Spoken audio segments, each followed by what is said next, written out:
오늘 우리가 읽은 이 본문의 말씀을 통해서 인정할 수 없는 현실 앞 하나님을 예배하다라는 제목으로 하나님의 말씀을 전하도록 하겠습니다. 지난 수요예배 때에 우리는 고린도후서 9장의 말씀을 통하여 은혜를 나누는 삶으로의 초대에 대하여 묵상했습니다. 그 말씀은 참으로 풍성하고 기쁨이 가득한 말씀이었다고 생각합니다. 왜냐하면 자발적인 헌신이 있고 그 가운데 기쁨으로 드리는 나눔이 있었기 때문입니다. 그리고는 궁극적으로 그것들을 통하여 드러난 하나님의 영광을 보았기 때문입니다. 우리는 우리 각자에게 허락하신 신앙의 여정 가운데에서 그렇게 하나님께 드리고 또한 이웃 가운데 나아가 기쁨으로 함께 나누며 그렇게 하나님의 사랑을 경험하는 것이 바로 큰 은혜임을 우리는 결코 잊어서는 안 될 것입니다.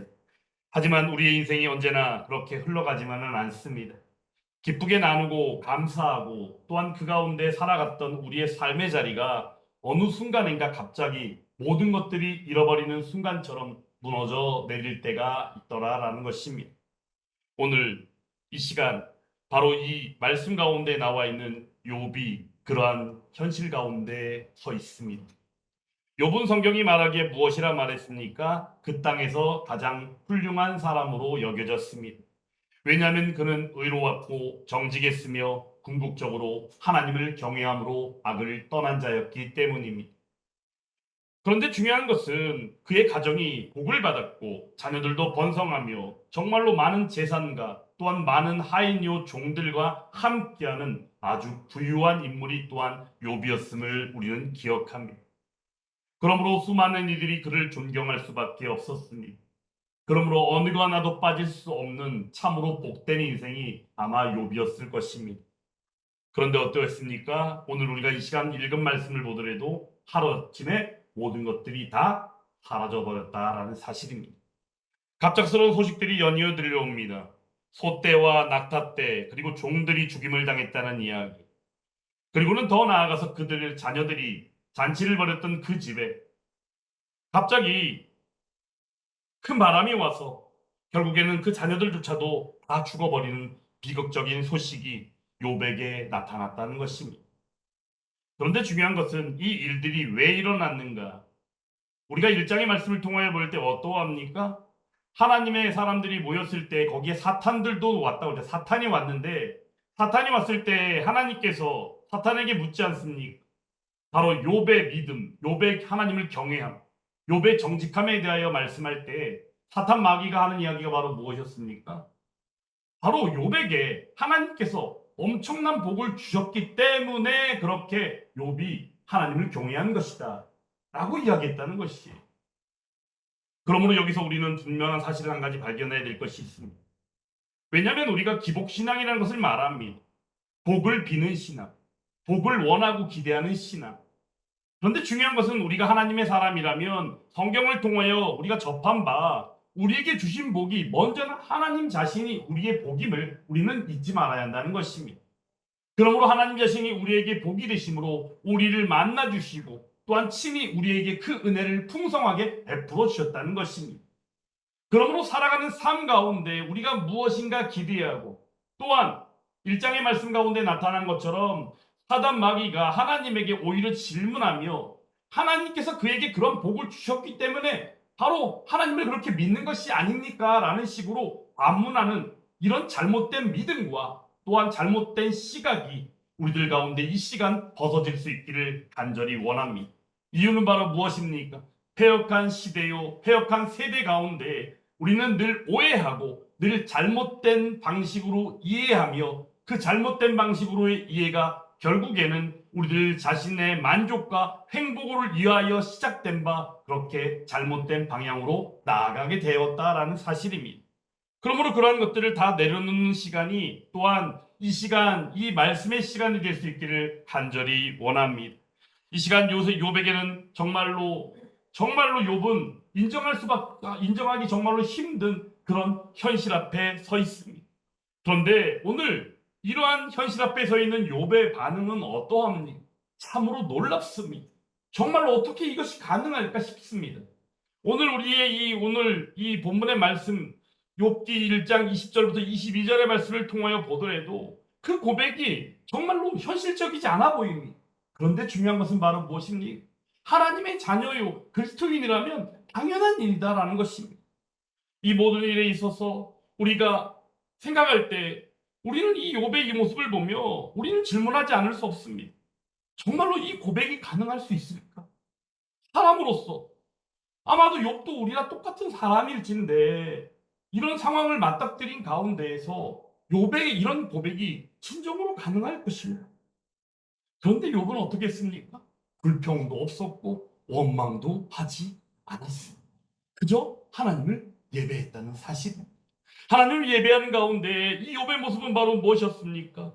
그 삶의 깊은 뿌리 가운데 하나님을 예배하고 살아온 이의 참다운 고백임을 우리는 기억해야 한다는 것입니다. 모든 것을 잃어버렸습니다. 어느 거 하나라도 건질 수 없는 절체절명에 정말로 절망할 수밖에 없는 그런 순간입니다. 하지만 그 가운데 욥의 고백은 바로 무엇입니까? 그럼에도 하나님만은 놓치지 않고 싶다. 하나님만은 나와 함께 하십니다라는 그 고백이 이 시간 욥의 고백이라는 것입니다. 욥은 먼저 겉옷을 찢고 머리털을 밀어버리며 그 슬픔을 드러냅니다. 사실 이 모습은 어떠한 모습이냐? 고대 근동 사회에서 깊은 슬픔을 표현하는 방식 가운데 가장 대표적인 모습이 바로 이러한 모습이었습니다. 실로 욥은 자신의 고통을 감추지 않았습니다. 왜냐하면 사람인지라 그런 상황들을 놓고 고통스럽지 않은 이가 어디 있을 수 있겠습니까? 가지고 있던 것들이 다 날아갔습니다. 가축들도 다 죽어버리고 심지어는 자기 가족인 그 자녀들조차도 죽어버렸어요. 그 자녀를 잃어버린 심정은 아마도 어떤 것과도 바꿀 수 없는 고통스러운 심정이었을 것입니다. 그런데 이 고통을 욥은 감추지 않았어요. 우리는 살아가면서 보통 어떻게 합니까? 믿음이 있는 척 하기 위하여, 믿음이 있는 모습처럼 보이기 위하여 감추려고 할 때가 참으로 많이 있지 않습니까? 어느 누군가에게 어떤 모습을 보이면 오히려 그것이 나약한 모습을 보이는 것 같고, 뭔가 나의 애처로운 모습을 보이면 뭔가 안 될 것 같아서 우리는 늘 감추기 위하여 애쓰는 것이 우리의 인생이기도 하다라는 것입니다. 하지만 하나님께서는 우리에게 말씀하여 주십니다. 어떻게요? 여호와 하나님께서는 마음이 상한 자에게 가까이 하시며 중심에 통회하는 자를 구원하여 주신다라고 말씀하여 주심으로 말미암아 참된 그 감정을 가지고 모든 것들을 다 있는 그대로 가지고 나와 고백하기를 원하시고 계신다는 것입니다. 오늘 그러한 사실을 잘 알고 있는 욥은 그러므로 있는 그대로 그 자신의 그 고통을 토로하고 하나님 앞에 고백하고 있음을 우리는 기억해야 합니다. 욥은 그렇게 울부짖으며 땅에 엎드려 하나님 앞에 통곡하며 나아갔습니다. 그런데 거기서 하나님을 예배했다는 것입니다. 하나님을 예배하는 욥의 모습, 참으로 놀랍지 않습니까? 보통 우리는 예배하면 어떻게 생각합니까? 예배는 그저 하나님께서 뭔가 우리를 채워주셨을 때, 뭔가 우리가 만족 가운데 있었을 때, 그러므로 우리가 생각할 때는 기쁠 때만이 드리는 것이 예배다라고 생각하는 게 우리의 일반적인 모습이기도 하고, 하지만 중요한 것은 예배는 무엇입니까? 우리가 처한 상황과 상관없이 그죠? 하나님이 여전히 하나님 대신 가운데 함께하는 시간이 예배 시간임을 기억해야 한다는 것입니다. 그러므로 욥은 오늘 이 시간 이런 고백을 이어가고 있는 것입니다. 내가 모태에서 알몸으로 나아싸운즉 또한 알몸이 그리로 돌아갈지라라고 말씀하고 있다는 것입니다. 지금 자신이 가지고 있는 모든 것들, 심지어 자녀들조차도 처음부터 자신의 것이 아니었습니다라고 하나님 앞에 인정하며 고백하고 있다는 것입니다. 그러므로 오늘 이 시간 그 모든 것들을 다 잃어버렸을 때 그 자신이 하나님과는 절대 바꿀 수 없는 하나님만이 나와 함께 하시면 된다라는 이 고백이 있을 수 있었던 것은 사실 모든 원리가 하나님으로부터 왔고 하나님이 가져가셔도 어쩔 수 없습니다라는 믿음의 고백임을 우리는 기억해야 한다는 것입니다. 디모데전서 6장 7절에서는 또한 이렇게 말씀합니다. 우리가 세상에 아무것도 가지고 온 것이 없음에 또한 아무것도 가지고 가지 못하리니라고 말씀합니다. 우리가 너무나도 잘 알고 있는 말씀 아닙니까? 공수래 공수거. 올 때도 헐벗고 아무것도 없이 그냥 왔기 때문에 갈 때도 가지고 갈 수 있는 것이 아무것도 없는 존재가 바로 우리들 자신이다라는 것입니다. 인생은 빈손으로 왔다가 빈손으로 가는 여정입니다. 그 사이에 누렸던 것이 다 하나님의 선물이요 은혜더라라는 것입니다. 그러므로 어떤 것들을 잃었다 할지라도 우리는 그 순간 하나님께 원망하는 것이 아니라 하나님을 찬양할 수 있다는 것입니다. 오늘 그 고백이 바로 욥 가운데 나타나 있습니다. 욥은 오늘 고백하고 있습니다. 주신 이도 여호와 하나님이십니다. 거두신 이도 여호와 하나님이십니다. 그러므로 저에게 주셨던 거두어 가셨던 저는 여호와의 이름 찬송 받으실 그 하나님만을 찬양하며 예배합니다라고 고백하고 있다는 것입니다. 욥의 이 고백한 이 신앙은 바로 무엇입니까? 단지 주시기만 하는 분이 우리의 하나님이 아니라 복을 그냥 주시는 것만으로 생각하는 것이 아니라 하나님 자신을 우리의 주권자라고 인식하고 고백하고 있더라라는 것입니다. 그러므로 주시는 것도 거두시는 것도 온전히 하나님의 손에 달려있는 것입니다. 지금 그것을 고백하고 있는 것이죠. 그런데 우리가 하박국서를 보더라도 하박국 선지자의 모습도 사실 욥의 이 고백과 비슷한 고백을 하고 있는 것을 보게 됩니다. 실제적으로 하나님 앞에서 유다 백성들의 범죄함을 두고 번뇌하며 질문하였던 하박국 선지자가 아닙니까? 그런데 하나님께서 응답하여 주심에 그 응답이 무엇이었습니까? 그들을 내가 어떻게 하겠다.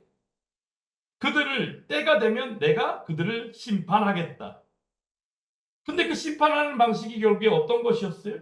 바벨론을 통하여, 열방을 통하여, 하나님을 믿지 않는 우상 나라를 통하여 그들을 심판하겠다라고 말씀하시는 것입니다. 그때 하박국은 번뇌할 수밖에 없었습니다. 하박국은 하나님의 그 응답에 번뇌할 수밖에 없었던 것이죠. 왜냐하면 내가 알고 있는 하나님이라면 그렇게 하시면 안 된다라고 생각했기 때문입니다. 왜냐하면 하나님은 공의롭고 선하신 하나님이기 때문에 열방, 우상 숭배하는 그들을 통하여 유다 백성들을 심판하시겠다? 원리적으로 자신의 생각과는 전혀 들어맞지 않는 것이었습니다.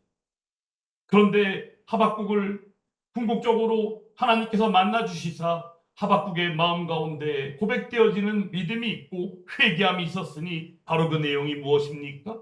무화과 나무가 무성치 못하고 외양간에 소가 없을지라도 나는 여호와 하나님으로 말미암아 즐거워하고 구원의 하나님으로 말미암아 기뻐하리로다라고 고백하며 믿음으로 돌이켜 나아가게 되었다는 것입니다. 오늘 이 시간 이 욥의 고백처럼 하박국 자신도 모든 것을 주셨기 때문에 찬양하였지만 또한 모든 것들을 하나님의 뜻 가운데 가져가심 가운데서도 찬양하고 있는 하박국의 모습이다라는 것입니다. 바로 이것은 무엇입니까? 그러므로 하나님의 은혜를 진정으로 아는 사람만이 할 수 있는 찬양이며 고백이며 예배임을 우리는 기억해야 한다는 것입니다.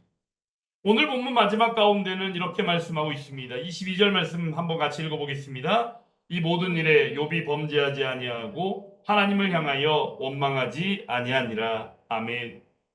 지금 욥은 어떻게 해요? 하나님을 향하여 입술로 죄를 짓고 있습니까? 아니라는 것입니다. 원망합니까? 아닙니다. 여전히 하나님은 어떤 하나님의 욥에게 있어서 선하신 하나님입니다. 하나님은 다 가져가셨어요. 주신 것들을 다 가져가신 하나님인데 사단이 이야기한 것처럼 하나님께서 그런 복을 주셨으니까 욥이 그렇게 하나님을 경외하는 겁니다. 그 원리가 그의 한 이야기가 완전히 잘못되는 것을 욥이 실제 지금 보여주고 있는 것이 아닙니까? 그러므로 하나님은 욥에게 있어서 어떤 하나님이세요? 선하신 하나님, 그리고 욥의 모든 삶을 다스리시는 전지전능하신 하나님이 바로 욥의 하나님이다라는 사실입니다. 그러므로 오늘 이 시간 우리는 이 말씀 가운데 우리들 자신에게 질문할 수 있어야 합니다. 우리는 과연 예배자가 맞는가? 우리 스스로 인식함으로 감사하는 것 앞에서만 하나님 앞에 예배를 드리고 있지는 않는가? 하지만 그럼에도 모든 것을 잃는다 하여도 나는 하나님밖에 없습니다. 나는 하나님이 아니면 안 됩니다라고 고백하며 오늘 욥처럼 하나님 앞에 예배하기를 사모하며 기대하고 있는가? 우리들 자신에게 한번 질문해 볼 수 있어야 한다는 것입니다. 그리고는 오늘 욥이 말하는 것처럼 주신 이도 여호와시며 거두신 이도 여호와 하나님이십니다라는 이 고백처럼 오늘 이 시간 우리가 하나님 앞에 변하지 아니하는 신뢰와 그 믿음의 고백이 있는 것처럼 그 믿음의 고백이 함께하는 저와 여러분들이 되어야 될 줄 믿습니다.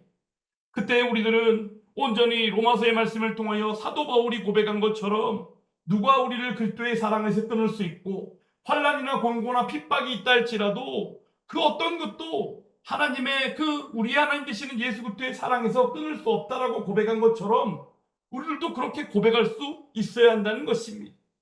그 어떤 것도 우리들을 예수 그리스도의 사랑에서 끊을 수 없습니다. 그러므로 우리가 드리는 예배도 우리가 나아갈 때 우리의 삶의 어떤 조건으로 나아감이 아니라 하나님과의 관계에 반듯하게 세워져 가야 하는 것이 바로 예배임을 우리는 기억해야 한다는 것입니다. 왜 요즘 시대 우리의 모습과 또한 교회가 드리는 예배가 또한 하나님의 자녀라는 사람들이 나와 드리는 예배와 헌신이 왜 모든 것들의 초점이 사람에게 맞춰져 있습니까? 우리의 중심과 초점은 오직 하나님에게 맞춰져 있어야 될 줄 믿습니다.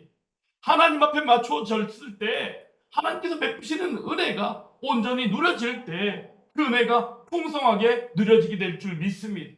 그때서야 바로 우리가 누리는 만족, 우리 사람들 입장에서의 만족이 아니라 하나님께서 주시는 만족이므로 그 어떤 것과도 바꿀 수 없고 그 어떤 것으로도 채워질 수 없는 바로 우리 하나님 자신이 우리에게 만족이 되어주심으로 말미암아 마땅히 복된 인생들로 나아가게 될 줄 믿습니다.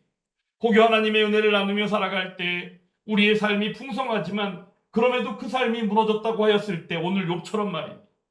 우리가 어떻게 다시 예배를 드릴 수 있을까? 거기에 대한 답이 바로 오늘 욥의 이 고백이다라는 것입니다. 욥은 그것을 삶으로 보여주었습니다. 실제 욥기서의 말씀을 전체적으로 쭉 넘어가 보면 욥도 부족한 모습임을 우리는 분명히 압니다. 이유는 바로 무엇이었어요? 자기 의가 드러나는 모습이었다는 거예요. 최종적으로는 그의 믿음조차도 완성되어진 믿음이 아니요 연약한 인간의 모습임을 똑똑히 알게 하지 않습니까? 그런데 중요한 것은 하나님께서 만나주시고 돌이키게 하시고 회개하게 하실 때 하나님께서 욥기서를 통하여 보여주신 그 말씀의 궁극의 핵심이 바로 무엇인지 아십니까?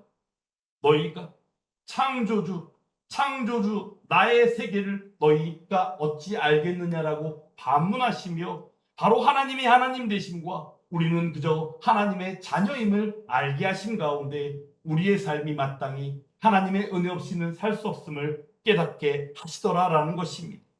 실제 욥을 통하여 나타난 이러한 사실들이 결국에는 세 친구와 서로 함께 나누는 이야기야 또한 그리고 이어지는 젊은 지혜자인 엘리와의 만남 이 어떤 것들과도 볼 때 욥의 그 마음이 채워지지 못하고 욥이 온전히 깨달아 알지 못함으로 하나님께서 친히 만나주심으로 말미암아 깨닫게 되었을 때 회개가 있었고 그 회개를 통하여 하나님께서 다시금 베풀어 주셨던 그 은혜가 회복되어진 것으로 욥기서의 말씀이 맞춰진 것을 우리는 잘 알고 있습니다.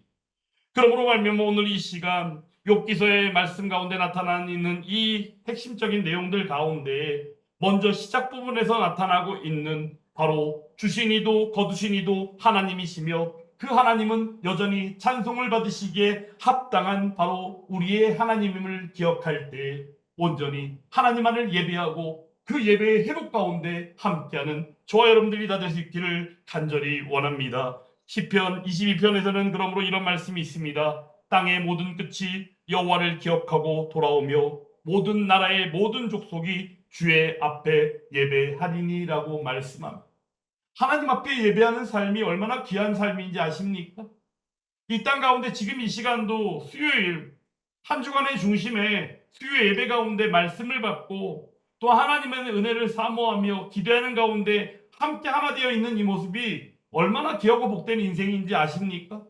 이유는 바로 이 시대가 우리들에게 그런 것들을 채워주지 못하기 때문입니다. 하지만 하나님께서는 늘 변함없이 끊임없이 신실하심으로 오늘도 그 은혜를 부어주십니다. 어떻게? 예배를 통하여 말입니다. 그러므로 이 시간도 우리가 온전히 고백할 수 있기를 간절히 원합니다. 여호와께 그의 이름에 합당한 영광을 돌리며 거룩한 옷을 입고 여호와께 예배할지어다 라고 고백하였던 시편 29편의 시편 기자처럼 그 고백이 바로 저와 여러분들의 고백이기를 간절히 원합니다.